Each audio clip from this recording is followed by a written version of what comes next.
यसैगरी प्रमुख अतिथिको आसन ग्रहण गरिदिनु निम्ति भौतिक पूर्वाधार विकास तथा यातायात व्यवस्था मन्त्री माननीय गोविन्द बहादुर नेपालीज्यूलाई सविनय अनुरोध गर्दछु।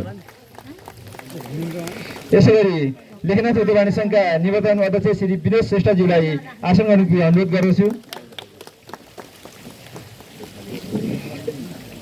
यसैगरी प्रमुख अतिथि विशेष अतिथि र यस कार्यक्रमका अध्यक्षज्यूलाई खाजा र मालाले सम्मान लगाएर स्वागत गरिदिनु निम्ति म हाम्रा उपाध्यक्ष तिनैटै उपाध्यक्ष वरिष्ठ उपाध्यक्ष गोपीचन्द्र वास्तोला, यसैगरी प्रथम उपाध्यक्ष विक्रम कर्मचारी र द्वितीय उपाध्यक्ष दुर्बाबु भट्टराईलाई म सविनय अनुरोध गर्दछु।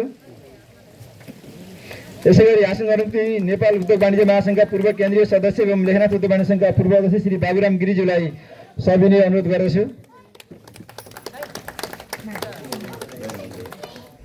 यसैगरी लेखनाथ उद्योग वाणिज्य संघका पूर्व अध्यक्ष श्री चतुराखार अधिकारीज्यूलाई अगाडिको रोमा आएर आसन ग्रहण निम्ति म सविनय अनुरोध गर्दछु।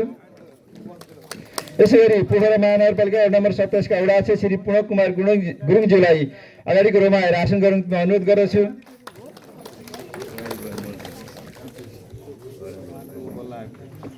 यसैगरी लेखनाथ खानेपानी उपभोक्ता संस्थाका अध्यक्ष श्री मुरारी शर्माज्यूलाई आसन ग्रहण निम्ति म सविनय अनुरोध गर्दछु। कृपया अगाडि रोमा आएर आसन ग्रहण गरिदिनु होला। यसैगरी कवि शिरोमणि लेखनाथ जन्मस्थल संरक्षण तथा विकास संस्थाका अध्यक्ष श्री गोपीराज पौडेलज्यूलाई अगाडि आएर आसन ग्रहण मञ्चमा आएर आसन ग्रहण अनुरोध गर्दछु।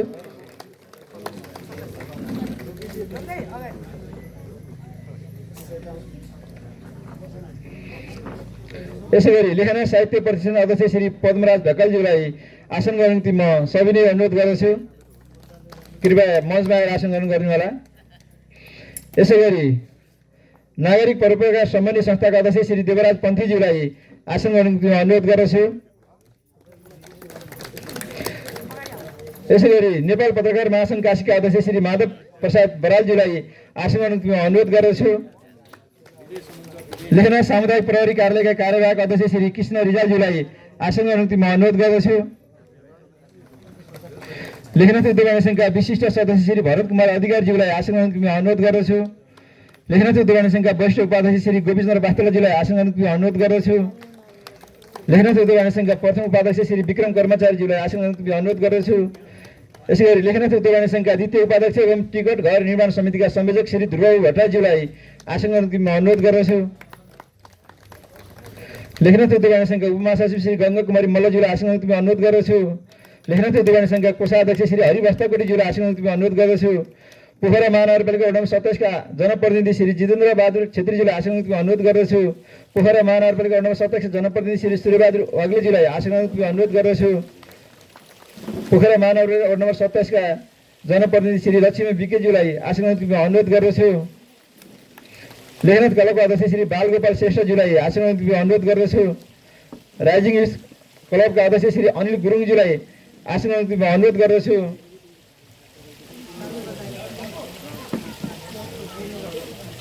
यसैगरी लेखनाथ उद्योग वाणिज्य संघका कार्यसमिति सदस्यहरूको म कर्मश नाम भन्छु। कृपया अगाडि आएर परिचित भइदिनु निम्ति अनुरोध गर्दछु। कार्यसमिति सदस्य सुजन नेउपानेज्यू, यसैगरी प्रतीक्षा राणावारज्यू, भविन्द्र पुनज्यू, वीरेन्द्रराज भुर्तेलज्यू, दीपक अधिकारीज्यू, श्री पर्व कुमारी पौडेल लामिछानेज्यू, कृष्ण प्रसाद तिमेसेनाज्यू, सन्दीप ब्रथकीज्यू, शर्मिला श्रेष्ठज्यू, गंगा सापकोटाज्यू, दयाराज भण्डारीज्यू, भक्तबहादुर केसीज्यू, राजन करण बडगामीज्यू, यसैगरी कार्यसमिति सदस्य एवं फर्निचर व्यवसाय संघका अध्यक्ष रबिन सुनारज्यू, बिन्दुचन्द्र बरालज्यू, सूर्यप्रसाद अधिकारीज्यू, प्रकाशलाल, यसैगरी लेखनाथ उद्योग वाणिज्य संघका सल्लाहकार प्रकाशलाल श्रेष्ठज्यू, सल्लाहकार रामजी पौडेलज्यू, दिलकुमारी शर्मा सन्ध्याज्यू, बेगनाथल बजार व्यवस्थापन समितिका अध्यक्ष एवं सल्लाहकार दयाराम तिवारीज्यू, सल्लाहकार भरत थापाज्यू, सल्लाहकार भीमबहादुर काइलाज्यू, यसैगरी वस्तुगत संघका अध्यक्षहरूको म यहाँलाई आसन ग्रहण गराउन गइरहेको छु। लेखनाथ हार्डवेयर एसोसिएसनका अध्यक्ष अर्जुनराज पगेनीज्यू, लेखनाथ फेब्रिकेसन एसोसिएसनका अध्यक्ष श्री रामबहादुर विगज्यू, बेगनाथल पोखरा यातायात प्रणालीका श्री बुद्धि सुवेदीज्यू, अधिकृत विक्रेता संघ लेखनाथका अध्यक्ष श्री निर्मल पौडेलज्यू, डुङ्गा व्यवसायी समिति बेगनास्थलका श्री नवराज वास्तोलाज्यूलाई म आसन गर्न अनुरोध गर्दछु। यसै गरी लेखनाथ उद्यमी सङ्घका पूर्व कार्यसमिति सदस्य एवं साहित्य प्रेमी व्यक्तित्व श्री कृष्ण प्रसाद ढुङ्गानाज्यू, यसै गरी लेखनाथ पत्रकार मञ्चका अध्यक्ष श्री विष्णुहरी पौडेलज्यू,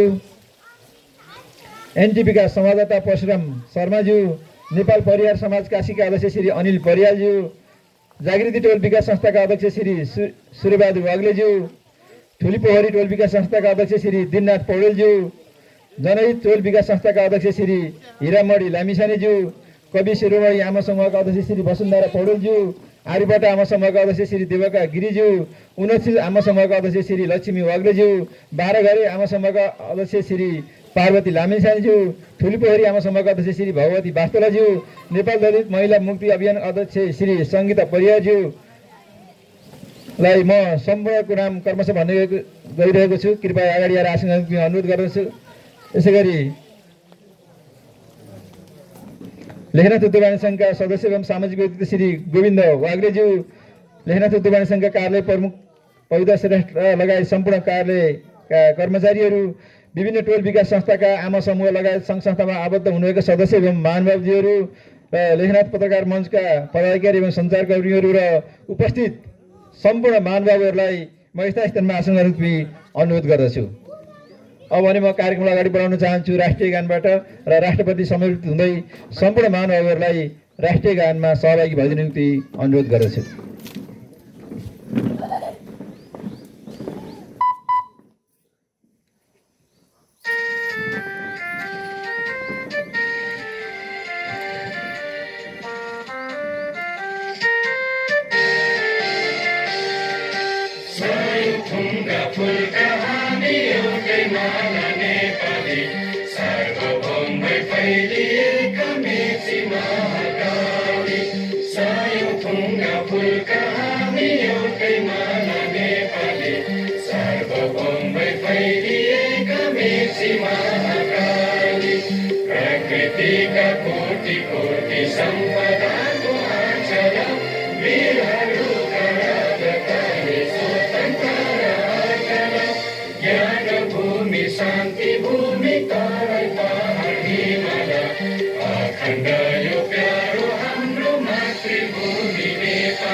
धेरै धेरै सम्पूर्णमा अब भने म कार्यक्रमलाई अगाडि बढाउन गइरहेको छु स्वागत मन्तव्यबाट र आफ्ना शब्दद्वारा स्वागत मन्तव्य राखिदिने निम्ति म यस कार्यक्रममा अध्यक्ष एवं लेखनाथ उद्यमी सङ्घका अध्यक्ष आदरणीय जानुका पराजुली अधिकारीज्यूलाई सविनय अनुरोध गर्दछु।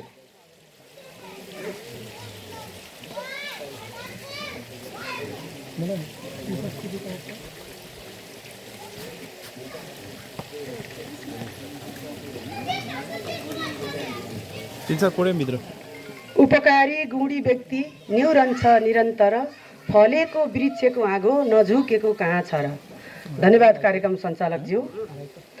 आज लेखनाथ उद्योग वाणिज्य सङ्घले कवि शिरोमणि लेखनाथ पौडेलको सम्मानार्थ निर्माण गरेको टिकट घर उद्घाटन एवं हस्तान्तरण कार्यक्रमका प्रमुख आमन्त्रित व्यक्तित्व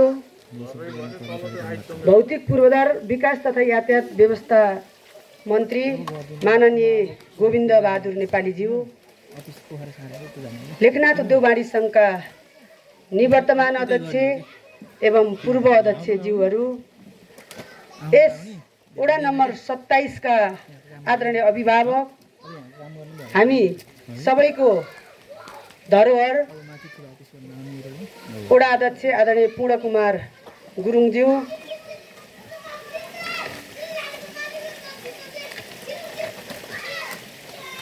त्यस्तै गरी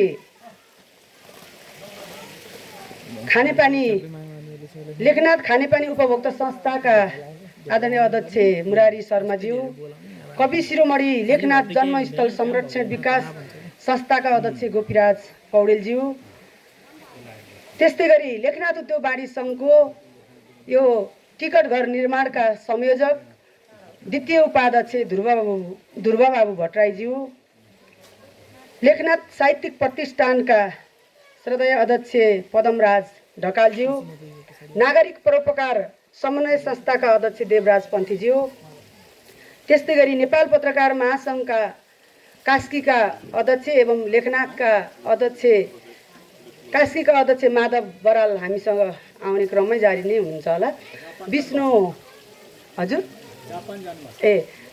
विष्णु लेखनाथका अध्यक्ष विष्णु पौडेलज्यू र सम्पूर्ण पत्रकारज्यूहरू, लेखनाथ सामुदायिक प्रहरी सेवा केन्द्रका कार्यवाहक अध्यक्ष कृष्ण रिजाल, लेखनाथ उद्योग वाणिज्य सङ्घका पदाधिकारी, सल्लाहकार, कार्य समितिका साथीहरू, यहाँ उपस्थित हुनुभएका सम्पूर्ण आमा समूहका अध्यक्ष एवं सम्पूर्ण आमा दिदीबहिनीहरू, त्यस्तै गरी टोल विकासका अध्यक्ष एवं टोल विकासबाट प्रतिनिधित्व गरेर पाल्नुभएका सम्पूर्ण सदस्यज्यूहरू, यहाँ कवि शिरोमणिलाई अत्यन्तै माया गर्नुहुने साहित्यिक व्यक्तित्वहरू सबैमा म एकमुष्ट सम्बोधन व्यक्त गर्न चाहन्छु र हृदयबाट स्वागत व्यक्त गर्न चाहन्छु, स्वीकार्नुहोस्।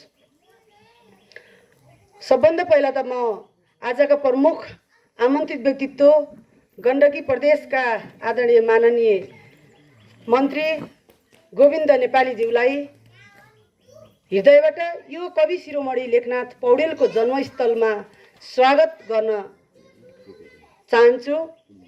यो आफैमा एउटा प्रकृतिले अनुपम उपहारको रूपमा हामीलाई कवि शिरोमणि पौडेलको जन्मस्थल दियो, तर बत्ती मुनिको अँधेरो जुन चाहिँ अत्यन्तै हाम्रो गण्डकी प्रदेशबाट पनि नजिक र कास्की जिल्लाको पनि एउटा सबैको, यो बच्चाहरूलाई एकछिन हल्ला गर्न बन्द गर्नुहोस् त, सबैको एकदमै कवि शिरोमणि लेखनाथ पौडेल भन्ने बित्तिकै राष्ट्रिय र अन्तर्राष्ट्रिय जगतमा हाम्रो देशलाई चिनाउनलाई उहाँले खेल्नुभएको भूमिका, उहाँका साहित्यिक रचनाहरू आज कवि शिरोमणि हामी माझ नभए पनि उहाँका रचनाहरूले एउटा हामीलाई मार्गदर्शनको रूपमा भावी सन्ततिलाई एउटा सही मार्गमा ल्याउनको लागि र साहित्यिक जगेर्नको लागि ठुलो योगदान दिएको छ।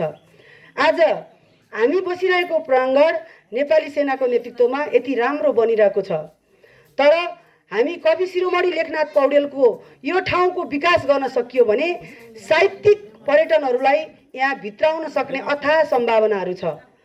साहित्यिक पर्यटनहरू आएर यहाँ बस्नको लागि र यहाँ मनोरञ्जन लिनको लागि यथेष्ट भौतिक पूर्वाधारहरू निर्माण भएका छैनन्। त्यसको लागि पनि आज हामीले प्रमुख आमन्त्रित व्यक्तित्वलाई यहाँ आमन्त्रण गरिरहँदा टिकट घर त एउटा भनौँ न एउटा लेखनाथ उद्योग वाणिज्य सङ्घबाट निर्मित टिकट घर एउटा उदाहरण मात्रै हो।